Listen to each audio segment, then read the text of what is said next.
Welcome to the next lecture. तो चलिए देखते हैं हमारे नेक्स्ट लेक्चर का टॉपिक क्या है। Stock market company overview. इसमें मैं आपको स्टॉक मार्केट की जो लिस्टेड कंपनी है उसका एक ओवरव्यू दूंगा। अब बहुत बड़े इन्वेस्टर ने कहा था कि जब भी हम स्टॉक मार्केट में निवेश करते हैं या फिर इन्वेस्ट करते हैं, हम स्टॉक ही नहीं खरीदते बल्कि हम पूरा बिजनेस खरीदते हैं। हम स्टॉक नहीं खरीदते, हम पूरा बिजनेस खरीदते हैं।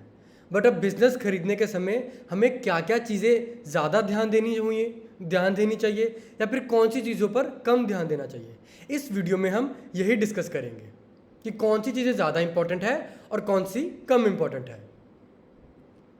Okay, so first is market capitalization. अब हम इसको मार्केट कैपिटल भी बोलते हैं। Market capital is the aggregate valuation of the company based on its current share price and the total number of stock. It is calculated by multiplying the current market price of the company's share with the total outstanding shares of the company. अब मार्केट कैपिटल कैसे निकालते हैं वो हम अभी जानते हैं। सबसे पहले हम जाएंगे screener.in। हम कोई एक स्टॉक सर्च करते हैं like Ramco cement. Market capital इसका कितना है? 23,812 करोड़। हम इधर लिख लेते हैं पहले Ramco cement. Market capital is 23,812 crore. Then current market price इसका कितना चल रहा है? 1009। Current market price 1009। Total number of equity share कितने हैं? 23.6। Number of shares which is 23.6। अब मार्केट कैपिटल कैसे निकालें हम? It is current market price which is 1009 multiply by number of share 23.6। कितना आ गया? 23,812 करोड़। मतलब जो शेयर का भाव चल रहा है और जो टोटल नंबर ऑफ शेयर है उसको हम मल्टीप्लाई करेंगे तो हमारे पास मार्केट कैपिटल आ जाएगा। बट कुछ लोगों की मिथ बहुत है स्टॉक मार्केट में मार्केट कैपिटल और करंट मार्केट प्राइस को लेकर के। हमारी एक ना साइकोलॉजी कह लो या सोच कह लो, हम क्या चेक करते हैं जिसका भाव कम है ना, लेट्स से एक का है 100 और एक का करंट मार्केट प्राइस है 10,000। करंट मार्केट प्राइस एक का 100 है, एक का 10,000 है। हम इन्वेस्टमेंट करना चाहते हैं 1,00,000 रुपए की। हमारे पास 1,00,000 रुपए हैं।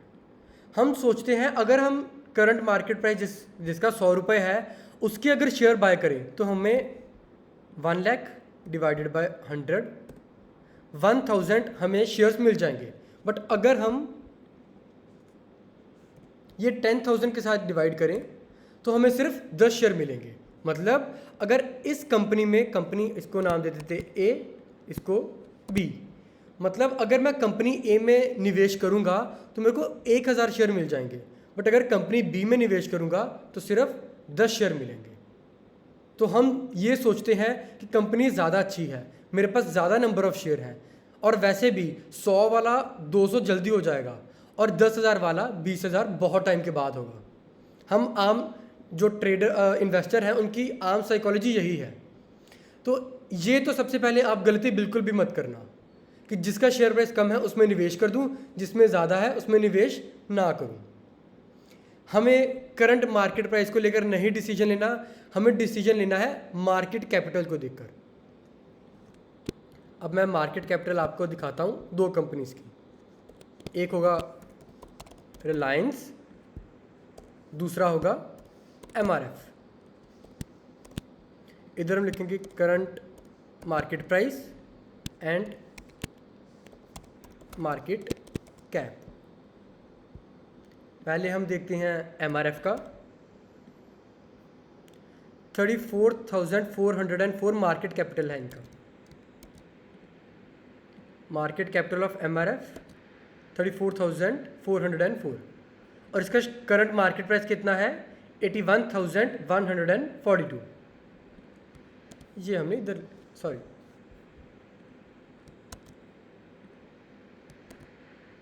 81,142। अब चेक करते हैं रिलायंस का। रिलायंस का करंट मार्केट प्राइस कितना है 2,129। Current market price and market capital which is around 14 lakh.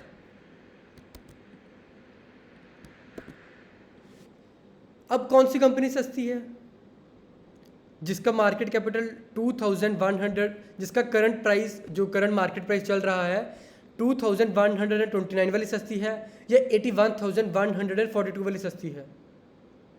इन दोनों में से अगर मैं कंपेयर करूं, वैसे तो इन दोनों का कंपैरिजन तो होना ही नहीं चाहिए क्योंकि ये अलग सेक्टर है और ये अलग सेक्टर है, बट फिर भी अगर मैं कंपेयर करूंगा तो ये कंपनी इससे सस्ती है 34,404 और इधर है 14,13,307।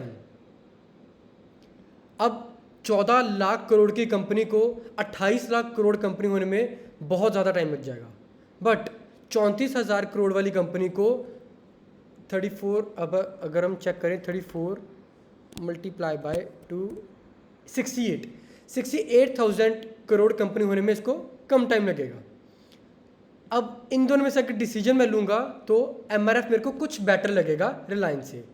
अभी मैं आपको आगे आने वाले टॉपिक्स पर ये बताऊंगा और कौन कौन सी चीज़ें हमने देखनी है। हमें सिर्फ एक चीज़ को देखकर नहीं डिसीजन लेना, जो मैं आपको सारी चीज़ें बताऊंगा अगर आपका स्टॉक उन सभी चीज़ों में फिट बैठता है तभी आपको डिसीजन लेना है। तो मतलब आपको अगर इन दोनों में से बेटर कहूँगा तो एमआरएफ ज़्यादा बेटर है। क्यों बेटर है? क्योंकि इसका मार्केट कैपिटल कम है। करंट प्राइस हालांकि ज़्यादा है बट मार्केट कैपिटल कम है।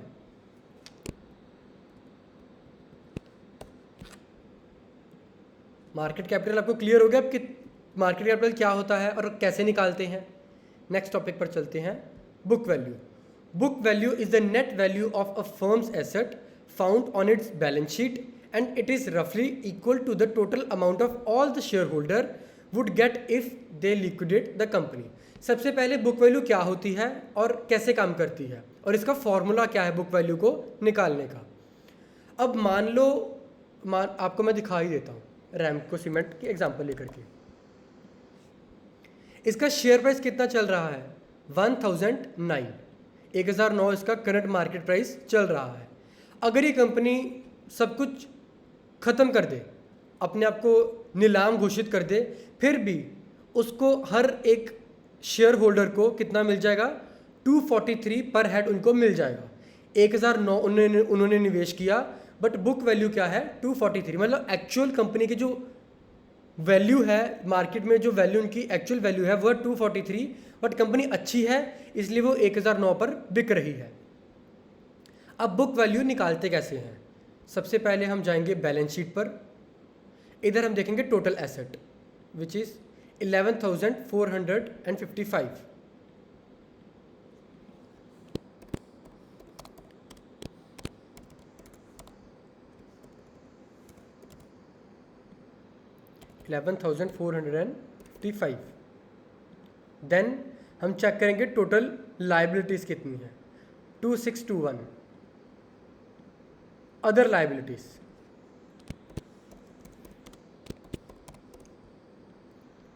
2621। फिर हम चेक करेंगे borrowings 3102।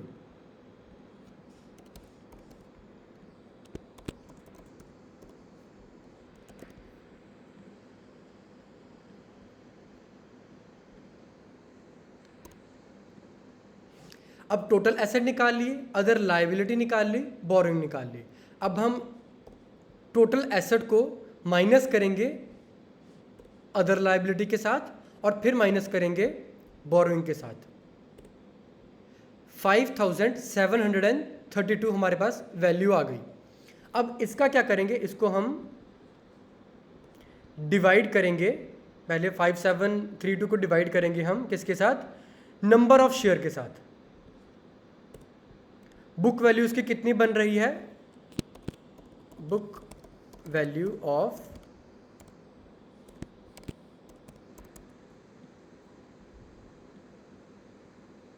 Book value of share around 242। अब चेक करते हैं इसकी कितनी है। Book value 243, 242.88, 243। अब आपको पता लग गया बुक वैल्यू मैंने कैसे निकाली। टोटल एसेट लिए, उसको माइनस की अदर लाइबिलिटी के साथ, फिर माइनस किया बोरोइंग के साथ, जो मेरे पास वैल्यू आएगी उसको मैंने डिवाइड किया नंबर ऑफ शेयर के साथ, इसके साथ मेरी निकल जाएगी बुक वैल्यू। अब बुक वैल्यू क्या काम करती है आपको मैंने ऑलरेडी बता दिया कि अगर कंपनी अपने आप को नीलाम घोषित करती है या कंपनी ज़ीरो भी हो जाती है, फिर भी अगर आपने 1009 के आसपास शेयर पकड़ा हुआ है तो कंपनी का आपको 243 पर हेड मिल ही जाएगा। अगर बुक वैल्यू ज़्यादा हो करंट मार्केट प्राइस से, लेट्स से आपका बुक वैल्यू 1009 है और करंट प्राइस है 243, तो वो बहुत अच्छी कंपनी है। मतलब आपने 243 निवेश किया है और अगर कंपनी नीलाम भी हो जाए तो आपको 1009 दे करके ही जाएगी। ये कंपनी बहुत अच्छी होती है अगर book value current market price से ज़्यादा है। बट मैंने आपको स्टार्टिंग में बता दिया, एक ही फैक्टर से हम अपना इन्वेस्टमेंट तो नहीं चूज़ कर सकते। हमें हर फैक्टर चेक करना है, हमारे स्टॉक में कौन सा फिट बैठ रहा है, उसके हिसाब से हमें इन्वेस्टमेंट करना है।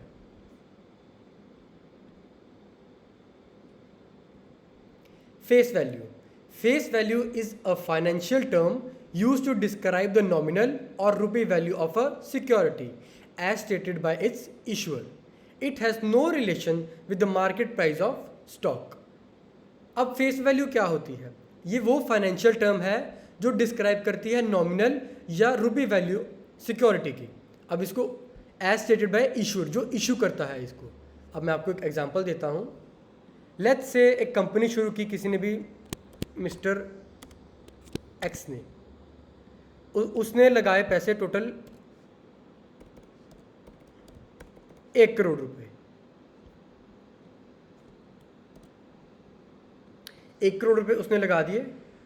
अब नंबर ऑफ शेयर्स उसने ये इन्वेस्टमेंट कर दी। ये आपको मैं डाटा क्लियर कर देता हूँ इसका।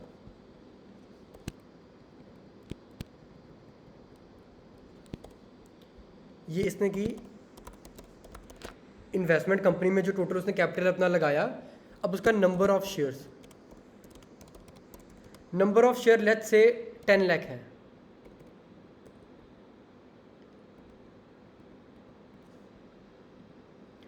अब कंपनी की फेस वैल्यू क्या होगी?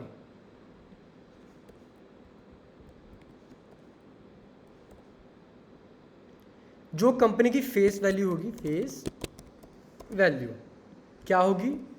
1 crore divided by number of shares 10। Face value उसकी आ गई 10। ये फेस वैल्यू वो चीज़ है, आपको ज़्यादा इंपॉर्टेंस तो नहीं देनी इसको, इसकी इतनी इंपॉर्टेंस है नहीं स्टॉक मार्केट में, बट आपको समझाने के लिए मुझे ये बताना पड़ा। फेस वैल्यू कौन कौन सी हो सकती है? एक नंबर आपको बताता हूँ, जैसे 1, 2, 5 और 10। जो फेस वैल्यू होती है वो या 1 हो सकती है, या 2 हो सकती है, या 5 हो सकती है, या 10 हो सकती है। हम चेक करते हैं रैमको सीमेंट की फेस वैल्यू क्या है। फेस वैल्यू है 1। और कोई कंपनी अगर हम लेट्स से हम लेते हैं एमआरएफ की फेस वैल्यू है 10। हम एक और कंपनी ले सकते हैं, लेट्स से रिलायंस की भी फेस वैल्यू 10 है। अब जो फेस वैल्यू होती है वो किस चीज़ में वेरी करती है? कौन कौन से नंबर हैं जो फेस वैल्यू हो सकती है? 1, 2, 5 और 10। ये फेस वैल्यू क्या बढ़ सकती है या फिर घट सकती है? ये 10 से तो ऊपर नहीं जा सकती, बट 10 से नीचे आ सकती है। वो कैसे आएगी? अगर शेयर स्प्लिट हो जाए। मतलब शेयर अगर 3000 रुपये का है, अगर कंपनी 3000 को 300 रुपये पे कर दे तो जो फेस वैल्यू होगी वो 1 रह जाएगी, 10 से 1 रह जाएगी। अब 3000 रुपये पे करंट मार्केट प्राइस चल रहा है और कंपनी ने स्प्लिट कर दिया शेयर, उसके बाद इसकी वैल्यू रह गई 300 रुपये। मतलब जो फेस वैल्यू पहले थी 10, वो कितनी रह गई? 1। ऐसे फेस वैल्यू वेरी कर सकती है according to the numbers. Next, ये बहुत इंपॉर्टेंट चीज़ है। ज़्यादातर लोग इसको इग्नोर करते हैं और जब लॉस हो जाता है उसके बाद देखते हैं अरे इस पे तो फंस ही गया मैं, ये काश पहले देख लिया होता तो मेरे को नुकसान ना होता। That is a liability that a company incurs when running its business.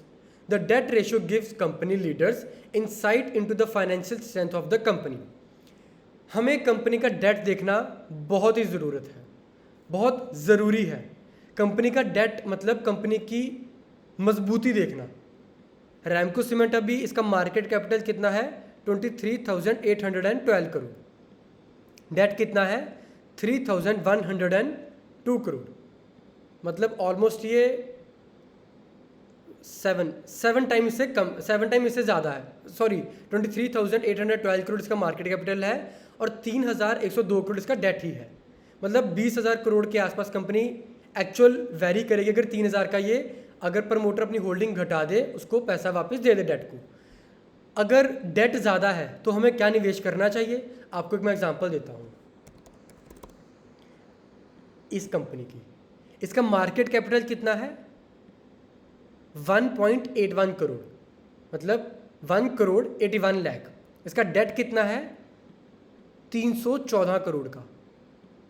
अब मुश्किल से 2 करोड़ की कंपनी मार्केट कैपिटल जिसका है, 314 करोड़ उसका कर्जा है देने के लिए, तो क्या आप इस कंपनी में निवेश करोगे?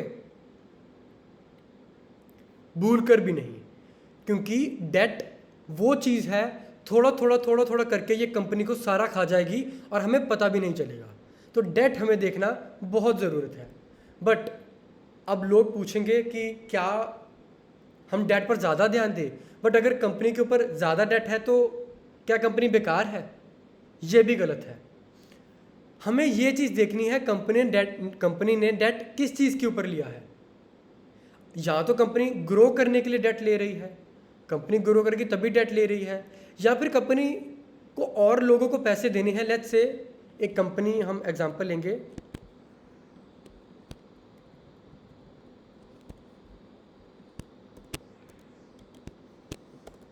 कंपनी ABC है, इसके पास इसने डेट लिया 1 करोड़ का, और इसने क्या किया, जो इसने पैसे किसी को देने थे और उसी को पूरा 1 करोड़ दे दिया।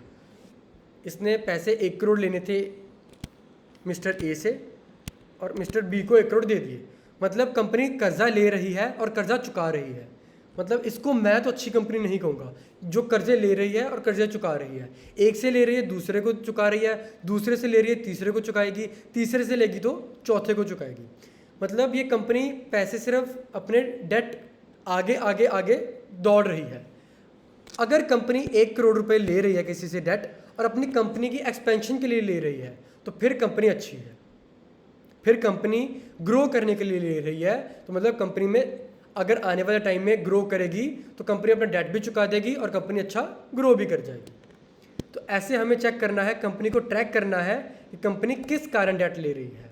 अगर तो घूमने फिरने के लिए, अयाशी के लिए डेट ले रही है तो फिर तो मुश्किल है भैया, फिर छोड़ दो उस कंपनी को। बट अगर कंपनी एक्सपेंशन के लिए डेट ले रही है तो फिर बढ़िया है। Next, dividend.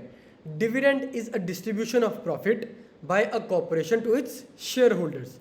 When a corporate earns a profit or surplus, it is able to pay a proportion of a profit as a dividend to its shareholder. Shareholder can provide stable income and raise morale among shareholders. अब आपको इसकी example देता हूँ। अब company ABC है, उसने profit पहले suppose करो ग्रॉस प्रॉफिट GP उसने अर्न किया 2 लाख रुपए। उसने अब सारे खर्चे निकाल दिए, सैलरी देनी है स्टाफ को, या फिर और जो खर्चे, बिजली के खर्चे हो गए, या फिर अलग अलग अपने क्रेडिटर्स को देने हैं पैसे, जितने भी खर्चे हो निकाल करके उनके पास बचता है एंड पे 1 लाख रुपए। अब कंपनी 1 लाख रुपए का क्या करेगी? 2 चीज़ें कर सकती हैं। पहले तो 1 लाख रुपए डिविडेंड दे देंगी, मतलब जिन्होंने इनके शेयर्स लिए हुए हैं उनको वो 1 लाख रुपए दे देंगे।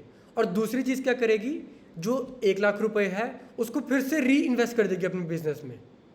मतलब उनका जो बिजनेस चल रहा है उसमें 1 लाख फिर से डाल देगी ताकि कंपनी और ग्रो करे। जितना कंपनी ज़्यादा ग्रो करेगी उतना ही आपको ज़्यादा प्रॉफिट होगा आने वाले टाइम में। बट जो कंपनी हमें डिविडेंड दे रही है और जो कंपनी हमें डिविडेंड नहीं दे रही है, अब जो दे रही है और नहीं दे रही है, जो दे रही है वो अच्छी है और जो नहीं दे रही वो बुरी है, ये आपके मन में सवाल ज़रूर आएगा। सबसे पहले अपने कंपनी जो आप चूज़ करोगे, आपने चेक करना है कि जो उसका नेट प्रॉफिट निकल करके आया, कंपनी उसका क्या कर रही है। 1 लाख रुपए कंपनी ने कमा लिया, अगर तो वो डिविडेंड दे रही है फिर तो सही है, मतलब जो एक्स्ट्रा पैसा सरप्लस पैसा आ रहा है वो आपको मिल रहा है, फिर तो सही है।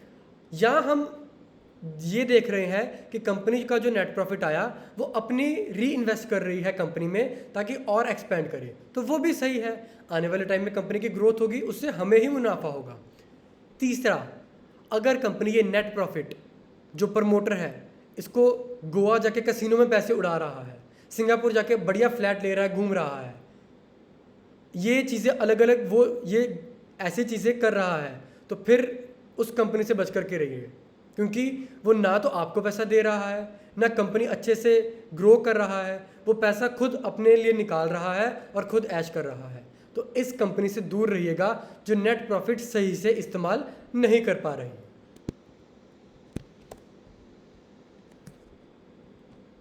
Cash, the cash balance at the end of the year after paying out dividend and expenses, or the amount of money that business has immediately available on the last day of the reporting date।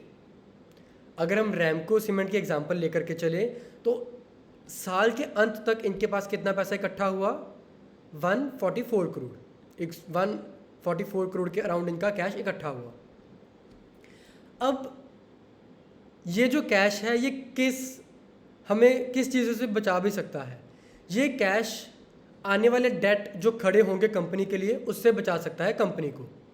अब company के पास 144 करोड़ का cash है, अब अगर suppose करो company ने 100 करोड़ का date ले भी लिया तो कंपनी के पास ऑलरेडी इतना सरप्लस है कि वो उसको अपना पैसा दे सकती है। कंपनी के पास एक्सेस मनी होनी ज़रूरी, मैं ये मानता हूँ। अगर कंपनी के साल के अंत में कैश अच्छा खासा है तो मतलब कंपनी बढ़िया है, कंपनी के पास एक्स्ट्रा पैसा बच रहा है, वो और री इन्वेस्ट कर सकती है, या वो पैसे का अगर अच्छा यूटिलाइज करेगी तो कंपनी बहुत ग्रो होने के चांसेस उसके बढ़ जाते हैं। Next, enterprise value. अब एंटरप्राइज वैल्यू क्या होती है? It measure company total value which include market capitalization, debt and exclude cash. सबसे पहले मार्केट कैपिटलाइजेशन, मार्केट कैपिटल हमने लिखी हुई है, फिर डेट जो है 3102 करोड़, हम इधर डेट लिख लेते हैं 3102 crore, then excluding cash 144 crore, 144 crore. अब हम चेक करते हैं एंटरप्राइज क्या है इस कंपनी की। अब वो कैसे चेक करेंगे? हम चेक करेंगे मार्केट टोटल जो मार्केट कैपिटल है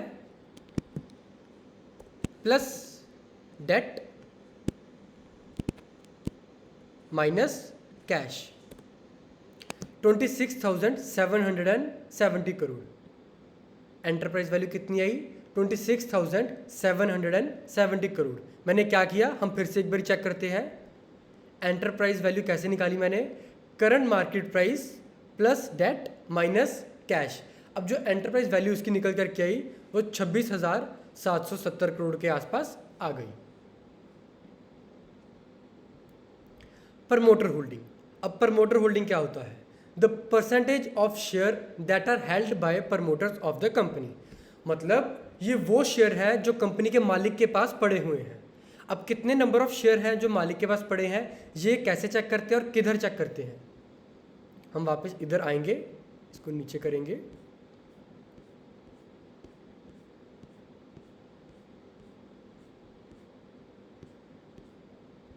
हम जाएंगे इधर शेयर होल्डिंग में। ओके, ये रहा शेयर होल्डिंग।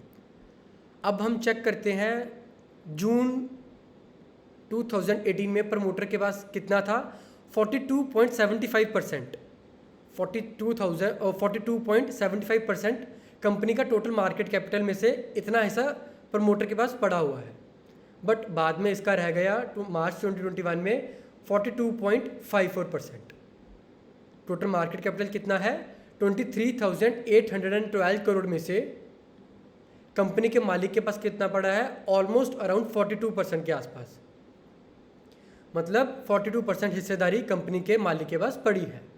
अब आपको एक छोटी सी मैं एग्जांपल कह लो या फिर आपकी एक मदद करना चाहता हूँ। प्रमोटर अगर शेयर खरीद रहे हैं कंपनी के, मतलब खुद की कंपनी के अगर शेयर होल्डिंग बढ़ा रहे हैं, लेट्स से उनकी पहले शेयर होल्डिंग थी 50% के आसपास कंपनी के पास पड़ा था, बाद में साल के बाद हो गया 52, फिर 55, फिर 58, फिर 60। कंपनी अपनी शेयर होल्डिंग बढ़ा रही है, मतलब कंपनी को खुद विश्वास है कि वो आने वाले टाइम में अच्छा ग्रो करेंगे, तभी वो अपनी खुद हिस्सेदारी बढ़ा रही है कंपनी। वो एक कहीं ना कहीं एक पॉजिटिव साइन होता है। बट क्या इसी चीज़ को देखकर हम इन्वेस्ट कर लें कि अगर प्रमोटर खुद बढ़ा रहे हैं, अगर उनको खुद को लग रहा है कि कंपनी आगे अच्छा ग्रो करेगी, तो यही देखकर हम इन्वेस्ट कर लेते हैं? नहीं, सारे फैक्टर को हमने ध्यान से देखना है, फिर जाके हमने अपना जो डिसीजन है लेना है। Next, profit growth. It show growth in net profit over a period of time, higher the net profit better it is. हम इधर वापस से आएंगे, हम चेक करेंगे प्रॉफिट। अब मैं आपको नेट प्रॉफिट इधर दिखाता हूँ पहले नीचे। अभी 2014 में इसका नेट प्रॉफिट कितना था रैमको सीमेंट का, 115 करोड़, फिर 246, फिर उसके बाद 545, देन 663, 564, 511, 604 और 784। प्रॉफिट हर साल बढ़ रहा है या नहीं बढ़ रहा? हाँ, मैं मानता हूँ एक साल कभी ऊपर नीचे हो सकता है, but end of the day company अपना नेट प्रॉफिट बढ़ा रही है, मतलब जो प्रॉफिट की ग्रोथ है वो अच्छी खासी हो रही है। हम कंपाउंडिंग प्रॉफिट ग्रोथ देखें 5 साल की तो वो ऑलमोस्ट 8% है, 3 साल की देखेंगे तो 12% के आसपास है। अगर कंपनी का प्रॉफिट बढ़ रहा है तो मतलब कंपनी ग्रो कर रही है। प्रॉफिट बढ़ रहा है मतलब कंपनी जो पैसा उसके पास सरप्लस आ रहा है, या तो वो डिविडेंड के फॉर्म में आपको दे रही है, या फिर वो खुद री इन्वेस्ट कर रही है अपनी कंपनी में ताकि वो और ग्रो करे फ्यूचर में। Then bonus. बहुत लोग पूछते हैं बोनस क्या होता है, ये कैसे काम करता है। These are the shares distributed by the company to its current share holders as fully paid shares which are free of charge. आप कहीं पर जॉब करते हो, आप अच्छा टारगेट अचीव करते हो, बॉस आपको क्या देते हैं, बोनस। बोनस अब आपको उसके पैसे तो नहीं देने पड़ते। अब आपकी 20,000 सैलरी है, अब आपका बॉस खुश हो गया, उसने आपको 2,000 दे दिए या 3,000 दे दिए बोनस पे, आप उनको पैसे तो नहीं देते, फ्री में देता है ना बॉस आपको। वैसे ही इधर है, स्टॉक मार्केट में अगर कंपनी अच्छा परफॉर्म कर रही है, अच्छा उनका रिजल्ट निकल कर के आ रहा है, तो कंपनी का जो मेन मालिक है वो क्या करता है, वो कंपनी के शेयर होल्डर को बोनस दे देता है। वो 1:2 भी हो सकता है, 2:5 भी हो सकता है, या ऐसा अलग नंबर हो सकता है। लेट्स से 1:2 और मे बी 2:5। अब कंपनी का मालिक क्या करेगा बोनस देते समय, वो ये कह सकता है जिसके पास एक शेयर है, या फिर लेट्स से अगर आपके पास 2 शेयर है कंपनी के, तो जो कंपनी का मालिक है वो 1 शेयर आपको मुफ्त में दे देगा। या लेट्स से आपके पास 5 शेयर है कंपनी के, आपके पास टोटल 5 शेयर है, तो कंपनी का मालिक क्या करेगा, आपको 2 शेयर फ्री में दे देगा, क्योंकि उसके पास इतना अच्छा वो ग्रो कर रही है, तो वो बोनस देगा आपको एज अ आपका कॉन्फिडेंस बढ़ाने के लिए, या ज़्यादा से ज़्यादा इन्वेस्टर्स का या फिर रिटेल जो लोग होते हैं उनका ध्यान अपनी कंपनी की ओर लेकर आने के लिए। इसलिए मालिक बोनस देते हैं जो भी रिटेल इन्वेस्टर होते हैं उनको। Next, right. Any issue of share offered at special price by a company to its existing share holder in proportion to their holding of old share. अब इसमें हम चेक करते हैं राइट्स क्या होता है। लेट्स से रैमको सीमेंट का current market price चल रहा है 1009, करंट मार्केट प्राइस कितना है 1009। अब क्या करेगा जो कंपनी का मालिक है, उसको सपोज करो पैसे की ज़रूरत पड़ गई है या फिर कोई भी ऐसा रीज़न, उसको पैसे इकट्ठे करने हैं। वो जो एग्जिस्टिंग शेयर होल्डर है उनको राइट देगा, पहले उनको ऑफ़र करेगा एक उस प्राइस पे जो मार्केट प्राइस से कम हो। 1009 चल रहा है, वो अब 990 के आसपास भी कर सकता है या फिर 995 में भी 1000 के आसपास भी। मतलब करंट मार्केट प्राइस से कम चल रहा होगा, वो सबसे पहले अपने इन्वेस्टर को ऑफर करेगा कि अगर आप और शेयर खरीदना चाहते हो, आपको मैं इस भाव पे या इस भाव पे देना चाहता हूँ या देने के लिए तैयार हूँ। अगर आप खरीदना चाहते हैं तो खरीद सकते हैं, या फिर नहीं खरीदना चाहते तो मैं और राइट किसी और दूसरे लोगों को दे दूँ। सबसे पहले वो अपने एग्जिस्टिंग शेयर होल्डर को ये राइट वो प्रेफरेंस करेंगे। ऐसे राइट काम करता है। स्प्लिट, स्टार्टिंग में मैंने आपको बताया था स्प्लिट कैसे काम करता है। It is a corporate action where market price of a share decreases and outstanding number of share in a company increases without causing any change in equity capital of company. अब suppose करो 3000 current market price चल रहा है किसी company का। उन्होंने क्या किया, उन्होंने शेयर स्प्लिट कर दिए। उन्होंने शेयर स्प्लिट कर दिए। अब उन्होंने स्प्लिट कर दिए। अब इधर सपोज करते हैं फेस वैल्यू जो थी कंपनी की, जो फेस वैल्यू थी वो थी 10। बाद में अब करंट मार्केट प्राइस कितना रह गया उसका, अगर उन्होंने स्प्लिट कर दिया फेस वैल्यू अगर वो ले आए 1 के आसपास, तो करंट मार्केट प्राइस रह गया 300। ये कंपनी क्यों करती है, सबसे बड़ा सवाल है ये। 3000 का शेयर उनका अच्छा खासा ट्रेड हो रहा है, वो 300 पर क्यों करेगी? 300 पर इसलिए करेगी क्योंकि कुछ लोग 3000 को महंगा समझते हैं। अब मैंने आपको MRF की एग्जांपल दी थी, उसका कितना शेयर प्राइस चल रहा है 81,000 के अराउंड। अब बहुत मुश्किल है लोगों को इन्वेस्ट करने के लिए। 81,000 उसका चल रहा है करंट मार्केट प्राइस, उसकी फेस वैल्यू कितनी थी 10। लेट्स से अब उसने शेयर स्प्लिट कर दिए, फेस वैल्यू उसने वो 10 वाली ले आया 1 पर, तो अब करंट मार्केट प्राइस कितनी रह जाएगी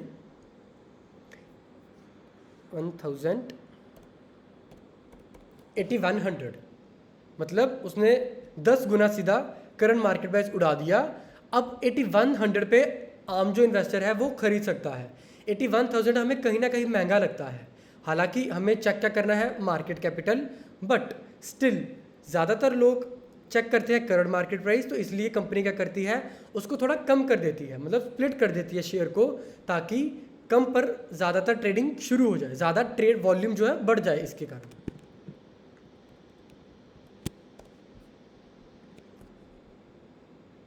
ओके, थैंक यू एवरीवन। आप सब नेक्स्ट लेक्चर में मुलाकात करता हूँ। Bye bye.